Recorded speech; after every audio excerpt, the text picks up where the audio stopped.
నీ కథ చల్లగుండా జనాలే అనుకున్నా ఈ నడుమ జీవాలు కూడా మందుదా కూడా అలవాటు చేసుకుంటున్నాయి కదా. ఒక పాముల పాము మొన్ననే నాగుల పంచమైంది కదా, జనాలందరూ అద్దంట అంటే పాలు పోసిరు కదా, మరి పాలు దాక్కుంటా చెట్ల పొంట పుట్టల పొట్ట తిరుక్కుంటూ ఉండాలనా? పాలు అద్దట దానికి అగో మందు మందు కావాలన్నట.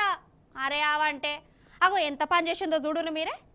ఇగో మనం ఇప్పుడు జగిత్యాల జిల్లా కొడిమ్యాల మండలం నల్లగొండ కాడున్నాం.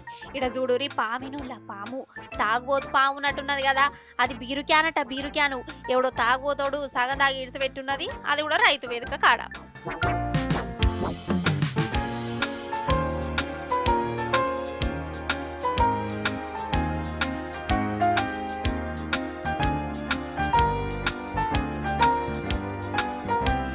బీరువాసని పాము ఎట్లా కనబట్టిందో ఏం పాడు, రయ్య రయ్య వచ్చింది అంటే తలకాయ పెట్టింది. మరి బీరు దాని కడుపులకు పోయిందో పోలేదో మనకు తెలియదు కానీ దాని తలకాయ మాత్రం అని ఇరకపోయింది.